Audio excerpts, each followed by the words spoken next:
Shalom, shalom. All right, so let's turn this down real fast. First and foremost, I'll start off by saying Barakatham, Yahweh Bahashem, Yahweh Shai.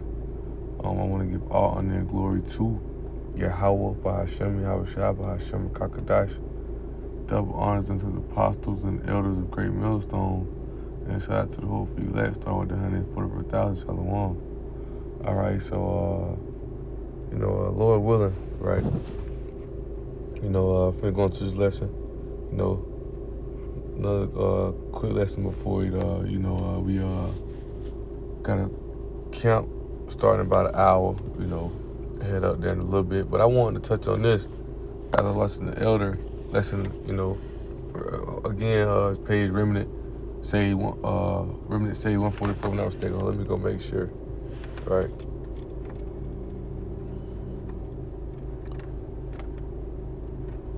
Let's go look at this real fast. Yeah, right. Remnant say 144, right? And it's titled "The Great Gate" is also us dealing with inner demons and weaknesses, right? And this is a quote that the elder brother said. Once again, Shalakia, for not knowing his name, Lord willing, figure out his name soon, so I can give him his props, things as such, But because it's a very edifying lesson in the spirit. As I always mention, your young brother, scribe, designing that system built this kind of spiritual man. These lessons that the elders and such do. Study on them, take notes or whatnot. But as I watched the lesson, the spirit came unto me, to go into this, right? And the title of the lesson is, if you can't rule yourself, no way you will be found worthy of the world to come, right? And the first scripture that come to mind is let's see what it is.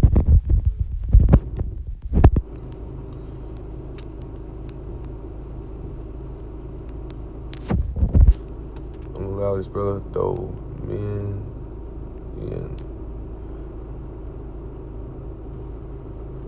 All right, this is Michael 4, verse 8. It says,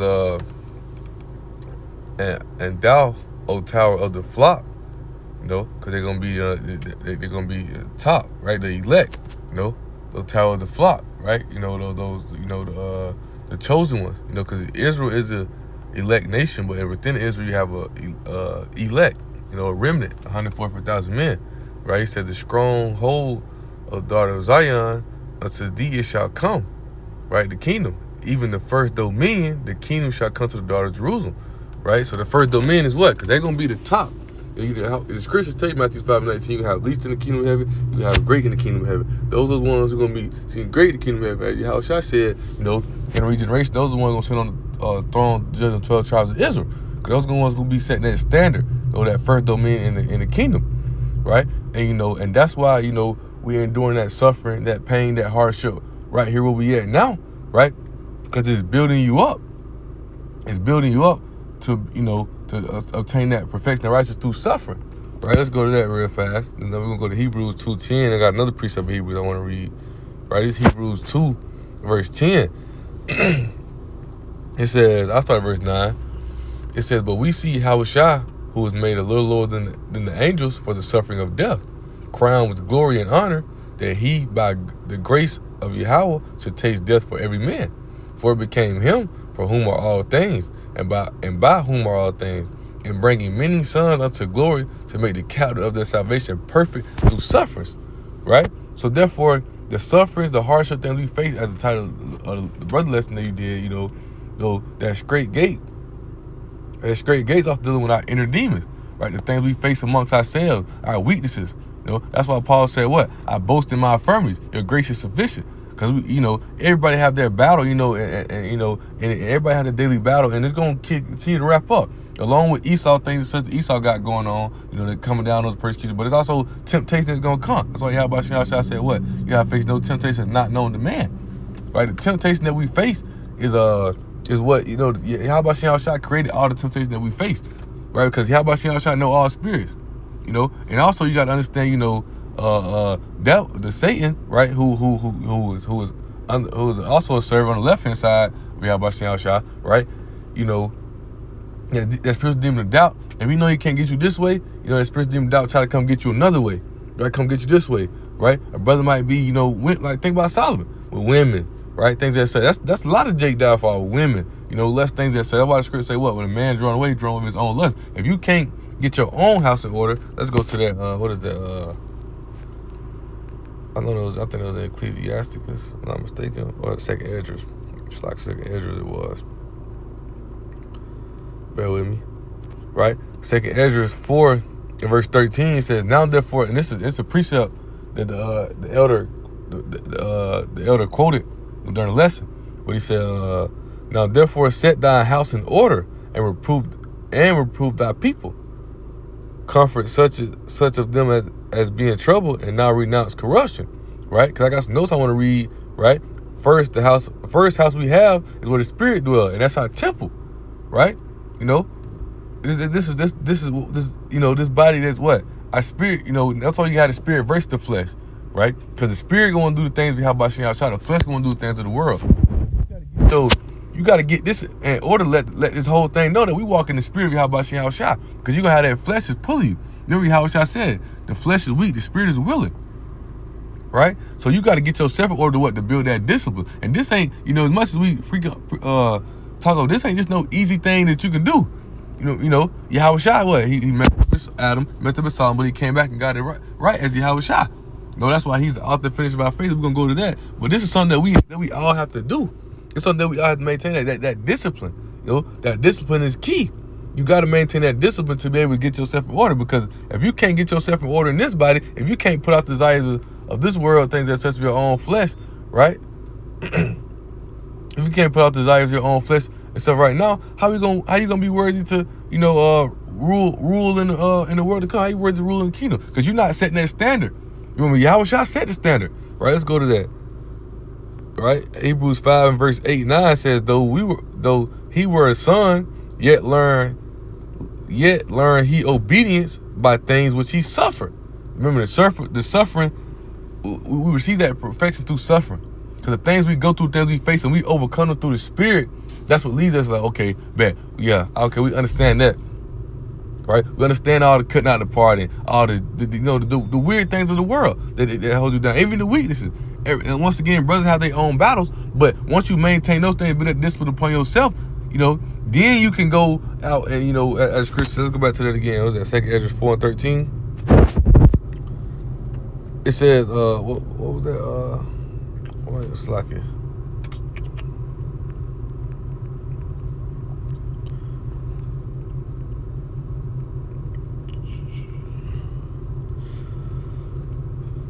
Yo, 2 Esdras 14:13, right? It says, now therefore set thine house in order. So get yourself in order and reprove thy people, right?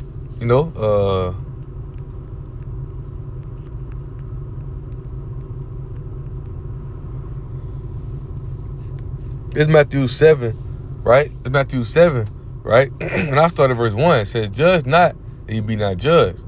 For with what judgment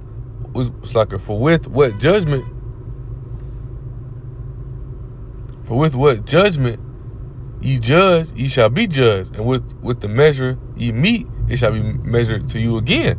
Right? It says, and why beholdest thou the mote that is in thy brother's eye, but consider not the beam that's in thine own eye? So how you gonna tell somebody else to do this and that, things as such, right? How you gonna be found worthy to rule the kingdom of Yahweh Shem Shah? You trying to get on everybody else, but really, you ain't even moving right. You ain't even getting right. That's why you gotta endure that suffering, do that pain, do that hardship. You gotta fight. This is spiritual. It's a battle, man. I was talking to the brothers earlier about it. This is a spiritual battle. And Paul said the best. We war in the flesh. Lord willing, we're gonna be delivered from this corruption soon. But while we in this corruption, what does Scripture say? We're gold going through gold in the fire, right? We're gold in the fire, because when gold go through that fire, and then it receive that shininess, you see your reflection. That's when you know it's pure. That's when you know it's right. Then we got to go through that fire so we can receive that pureness, that perfection, and to go through that fire. That's that trial, that fiery trial, that fire is that suffering, that pain, that hardship. Them inner demons that try to pull you and grab you. You got to fight them off, and you got to remain focused in the Spirit, man. You can't give into it, right?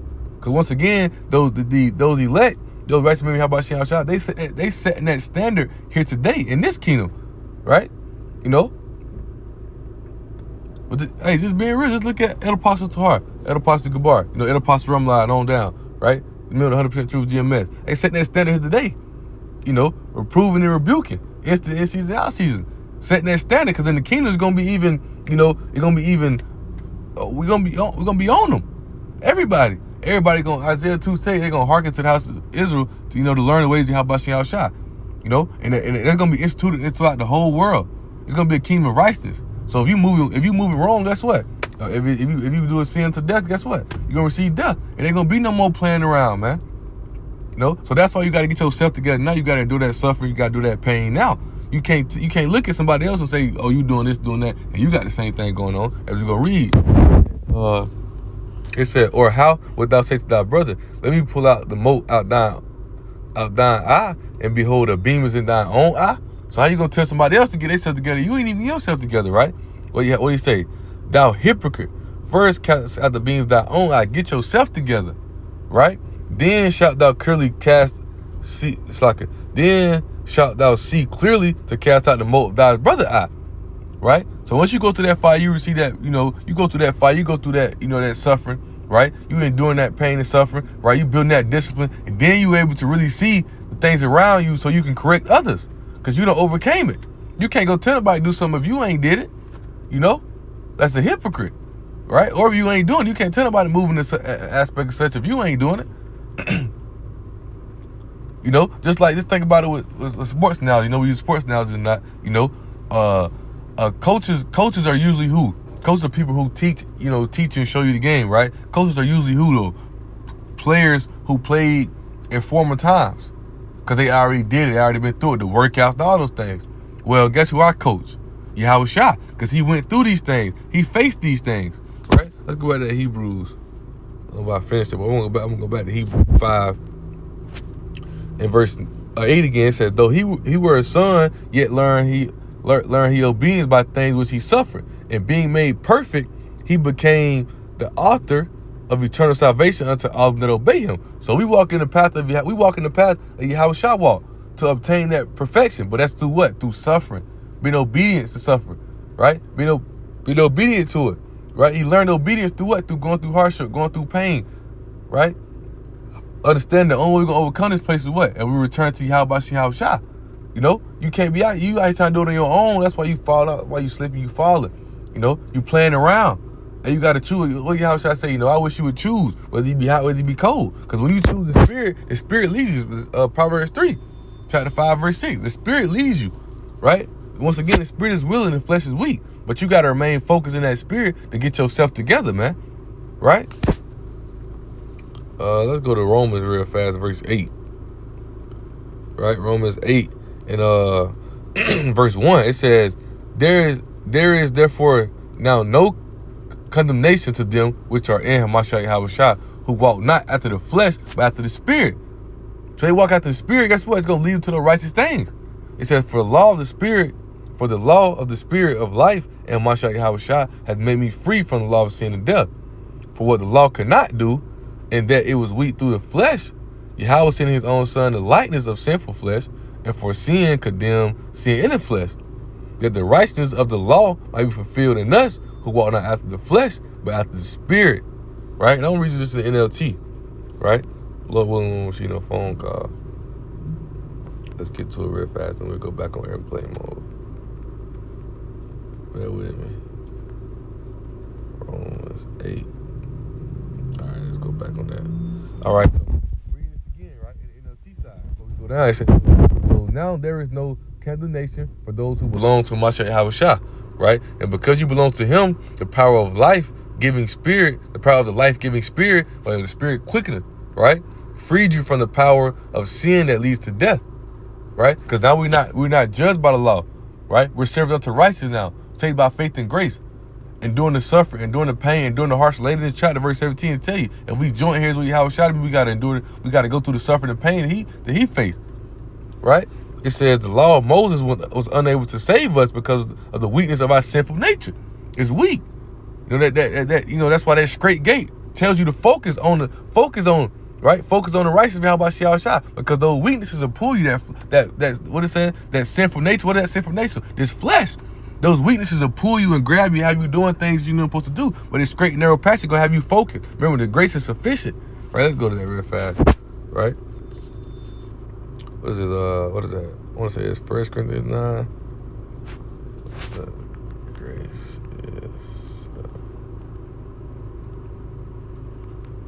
is it's like 2 Corinthians 12 and 9, right? Let's just start at verse 7. It says, and lest I should be exalted above measure through the abundance of the revelations, there was given to me a thorn in the flesh. Because there go that temptation, that thorn in the flesh, right? The messenger of Satan to buffet mean to mess with, right? To mess with you gonna have the temptation come at you. Remember, that spiritual demon doubt, Satan trying to, if he can't get you this way, he gonna try to get you this way, right? Can't get you this way, he gonna try to get you this way. He gonna come at you in your weaknesses, right? He said, lest I should be exalted above measure. For this thing I besought the Lord thrice, that it might depart from me, right? But he said unto me, my grace is sufficient for thee, right? He tell him, man, most I can easily remove this from me, but he tell my grace is sufficient for thee, right? For my strength is made perfect in weakness. Meaning what? The things that we're weak in, we hearken on, right? Hey, we hearken on, we going against it. We not giving into it. We're doing the suffering, the pain, the hardship to fight against it. You know? When you in the gym, if you want to bench 225, if bench is your weakness, guess what? When you go into the gym, guess what you're going to work on? You're going to work on bench so you can get stronger. What your weakness is, you're going to work at it so you can get stronger in the spirit to overcome it. And that's through the spirit, probably how about Shah. Remember, the outward man, the outward man faint, but the inward man's renewed day by day. Once how about Shah see you striving, pushing that spirit, he going to supply you with the spirit to keep going, to keep overcoming, man. That's that grace. Right? Because remember, before the law, as Romans 8 tell you, the law was unable to do that. Right? Because guess what? Romans 10 tell you, you go sacrifice for the sins, things that such, repent. Guess what? Jake go back doing the same thing. Hypocritical. But now we got a chance to endure that suffering and pain, to fight off those things, to put off those things, put off that old man, walk in the spirit. Right? It says, most gladly, therefore, I will rather glory in my infirmity, I will rather glory in my weaknesses, that the power of my Shah may rest upon me. So we glorying in the weaknesses. It says, therefore I take pleasure in infirmities and reproaches and necessities and persecutions and distress for Yahweh's sake. For when I am weak, then I am strong. Because we go through these things, we face these things. We don't run from them, we face these things. That's the suffering thing we face. We face them head on. And through the spirit of Yahweh, we're strong. Because once again, the spirit renewed day by day. Yahweh came down with the fullness. He said, I will not leave you. He came down with the fullness. Right? He said, I will not leave you comfortless. He left us the spirit, the comforter, Rakakadice. So the spirit is in us to keep fighting, to keep going. And that spirit pushes us to grow and strive into the end, man. That's why you got to endure to the end. Those ones who endure to the end, they're weak in spirit. They give in to the flesh. They're weak in spirit because the flesh eventually come over and take them over. Right? It says, the law of Moses wasn't able to save us because of the weakness of our sinful nature, because our flesh is weak, man.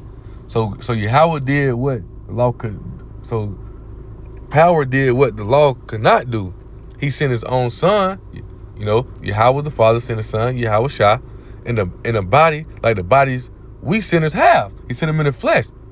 And in that body, Yahweh declared an end to sin's control over us by giving us his son as a sacrifice for our sin. We read Hebrews 4. God, how did he obtain that obedience? How did he show us that righteous path to walk? By enduring the suffering, enduring the pain, fighting against the heart. So he got his own self in order. So therefore, guess what? He endured those suffering, he endured that righteousness. Right? Guess what? He's gonna be a ruler in the kingdom. So in order for you, if you can't get your own self in order, if you can't rule yourself, the way you'll be able to found worthy to rule the world to come. Because remember, a man drawn with his own lust. What you feel desirable to you, that's what pulls you away from Yahweh Shah. Well, you gotta pull that out. You gotta push that away. You gotta be renewed. You gotta be changed. You gotta be changed, man, into a spiritual body. You gotta be changed to a spiritual mind. So you gotta walk in the spirit. Ephesians 4, renewed in the spirit. 2 Corinthians 5, because Yahweh Shah becomes a new creature. Remember, Yahweh Shah even had to get it right. As I quote, it's Solomon. Solomon went out through the women, all the things of that sort. Adam went out through the flesh, the lust of trying to please his wife or whatnot. Learn the ways of. They was given the commandment. They broke it through the flesh, man. The flesh is weak. But Yahweh Shah came and showed her to walk in that spiritual path, to endure the will of Yahweh Shah, endure the suffering. That's what leads to that perfection, man. Right? It says, he did this so that the just requirement of the law will be fully satisfied for us, because he came to fulfill the law, not do away with it. He came to fulfill the law for us. It says, who no longer follow our sinful nature, but instead follow the Spirit. So we don't mean we have to do what we want, but we not judged by the law. We walk in that Spirit, how about y'all? We just by faith and grace, right? He said, those who are dominated by the sinful nature think about sinful things, but those who are controlled by the Holy Spirit, the Kakadash, think about the things that please the Spirit. Come on, man. That's why I want to read NLT so you can see it. For they that are after the flesh do mind the things of the flesh, but they that are after the Spirit do things of the Spirit. When you walk in that Spirit, you gonna do the things of the Spirit. Proverbs 3:5-6. Let Yahweh shall lead you. That's why on that narrow passage, you're gonna focus, you're gonna overcome those obstacles trying to pull you down, those weaknesses, those inner demons. Yeah, they trying to pull you and grab you, but when you focus on that Spirit, you ain't even maintaining those things. Yahweh shall, he said, I'll go and fight for thee. Them things get knocked out the way. Right? He said, so letting your sinful nature control your mind leads to death, man. Because what? Sin, the wages of sin is what? Death. Sin is what? Transgressing the law. Right? But letting the Spirit control your mind leads to life and peace. So you got to let the Spirit control your mind, man. You got to let the Spirit lead you. And that's how you get yourself in order. That's how you rule yourself, moving in that Spirit. Because in the kingdom, we're going to be spiritual bodies, man. So if you let this flesh overtake your spirit, then how can you be found worthy to rule in the kingdom, man? You're going to be bullshitting off in the kingdom. You ain't no worthy, really not a leader, man. But football analogy again, man. If we going through workouts and all these things, right? And when it's time to pick the leaders, if you've been at workouts bullshitting, you last in the sprint, right? You coming in days saying you sick, your head hurt, you ain't trying to work out. Think they're gonna pick you to be a leader? Hell nah, man. You wasn't front line for this shit. You wasn't doing those suffering the pain as we working out, doing these long runs, workouts, things and such. They're gonna pick the guys who came in every day, and yeah, they might not been the fastest, the strongest, things, but guess what? They came in working. Yeah, they weren't the strongest at first, but they came in every day to push that business, getting stronger. Yeah, they weren't the fastest, but they came in every day speed training to work on getting faster, right? Them the guys who they wanted to lead. Them the guys who, how about you guys? I look at me, the ones who endure the suffering the pain, who able to get their houses or get their self in order, right? Get their self in order. Once you get your self in order, put off your own desires and focus on the will of how about you outside, then you be found worthy to rule the kingdom, man. Right? Find a quick closing real fast, Lord willing. Right, it was on my mind. What that was? It was just on my mind.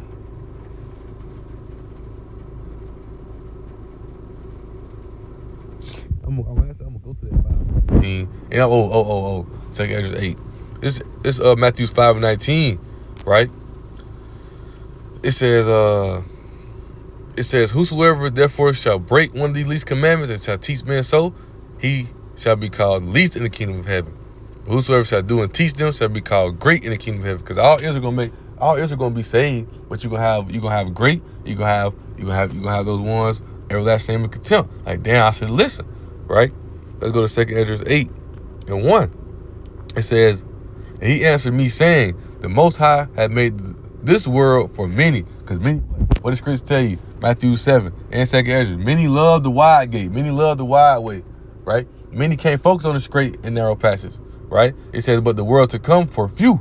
Because it's only be, what does Scripture say? Matthew 7. Right? Let's go to that. Right? Matthew 7, verse 13 and 14. It says, enter ye in that straight gate. SRT mean what? Difficult, hard. Right? For wide is the gate and broad is the way that leads to destruction, and many there be which go in there. And that's the way that Babylon profess. That's the way that flesh and all that. That's the way that all that profess. Right? That wide gate to go do things yourself, do things that's pleasurable to yourself. Right? It says, but the straight gate is the gate, but straight is the gate and narrow is the way which leadeth unto life, and few that be there find it. Right? And few that be there find it. Right? Many don't find this way. Many don't stay on it because they can't endure the suffering. They not all the way rooted, man.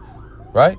But you have those ones who find it. 2 Ezra 8. That's why the world that comes for few. Because the world that comes for few, the ones gonna be the ones who inherit the kingdom, the ones who set that standard today. The ones who endure that suffering, the pain, that hardship. And Lord willing, through that suffering, the pain, you're gonna receive that perfection. And they're the ones who are gonna set that standard in the kingdom. That's why I started with Micah 4:8, man, that first dominion. Right? So Lord willing, let's edify, man. Right? It said the title of lesson, if you can't rule yourself, the way you be found worthy to rule the world to come, man. Right? I mean, the world to come is for few, man. So that being said, Lord willing, right, hope the lesson was edifying and exalting. I want to give all honor and glory to Yahweh, Bahashem, Yahweh Shah, Bahashem, Kakadash. Double honors to the apostles and elders, great millstone, and shout out to the old elect, start with